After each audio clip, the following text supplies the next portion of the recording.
हलचल TV network और आप देख रहे हैं हलचल टीवी न्यूज़। हर हलचल पर नजर, हर हलचल की खबर। नमस्कार दर्शक मित्रों, हलचल टीवी न्यूज़ में आपનું હાર્દિક સ્વાગત છે। ચાવડાપુરા ચર્ચ ખાતે 30 ફૂટ ઊંચા ક્રિસમસ ટ્રીનું લોકાર્પણ કરવામાં આવ્યું। આ પહેલાં કૃષ્ણા કોર્નર ખાતેથી ચાવડાપુરા ચર્ચ સુધી શાંતા પરેડ યોજવામાં આવી હતી, જેમાં મોટી સંખ્યામાં ધર્મજનો જોડાયા હતા। આ પ્રસંગે ચર્ચના મુખ્ય સભાપુરોહિત ફાધર જગદીશ મેકવાને ધર્મજનોને શુભેચ્છાઓ પાઠવી હતી। આ પ્રસંગે અમદાવાદ ધર્મ પ્રાંતના વિકાર જનરલ ફાધર વોલ્ટર ડિસોઝાના હસ્તે 30 ફૂટ ઊંચા ક્રિસમસ ટ્રીનું લોકાર્પણ કરવામાં આવ્યું હતું, જેમાં મોટી સંખ્યામાં ધર્મજનો ઉપસ્થિત રહ્યા હતા। આ ક્રિસમસ ટ્રી હર્ષદભાઈ દ્વારા ચર્ચને દાન આપવામાં આવ્યું હતું, જે પ્રસંગે હર્ષદભાઈનું બહુમાન કરવામાં આવ્યું હતું।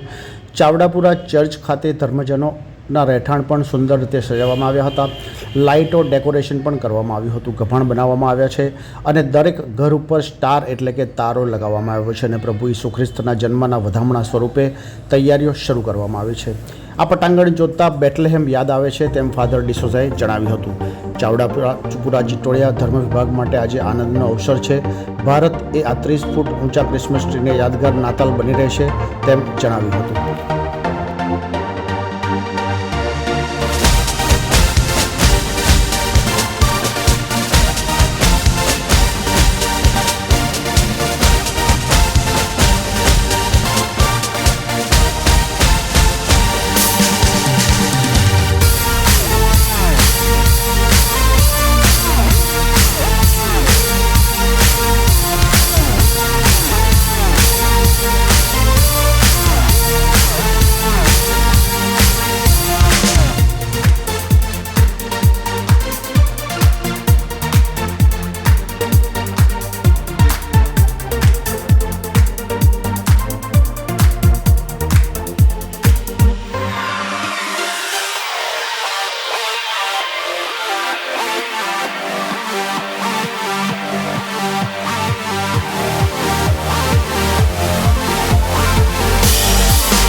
હું ફાધર જગદીશ મેકવાન, સભા પુરોહિત ચાવડાપુરા જીટોડિયા તાબો, આપ સર્વને સૌપ્રથમ નાતાલની શુભેચ્છાઓ પાઠવું છું।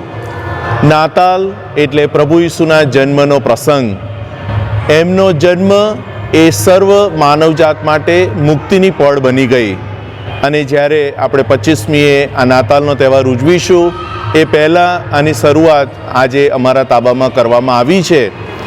આજથી દરેક જગ્યાએ જ્યારે આ નાતાલનો પ્રસંગ ઉજવણી કરવામાં આવશે ત્યારે પ્રભુનો સંદેશ ઘરે ઘરે પહોંચાડવામાં આવે છે કે તેઓ શાંતિ માટે આવ્યા।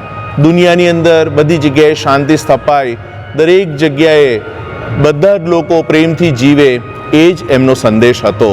આજે ચાવડાપુરા જીટોડિયા તાબાની અંદર નાતાલની ઉજવણીની શરૂઆત કરવામાં આવી છે। આજે સાન્તા ક્લોઝ પરેડ રાખવામાં આવી હતી, જેમાં ધર્મજનોએ ઘણી મોટી સંખ્યામાં ભાગ લીધો છે અને આ વર્ષે અમારા તાબાની અંદર 30 ફૂટ ઊંચું ક્રિસમસ ટ્રી બનાવવામાં આવ્યું છે। એ કદાચ બધી જગ્યાઓ કરતાં સૌથી મોટું એ ક્રિસમસ ટ્રી હશે અને એનાથી લોકોમાં અનેરો ઉત્સાહ છે।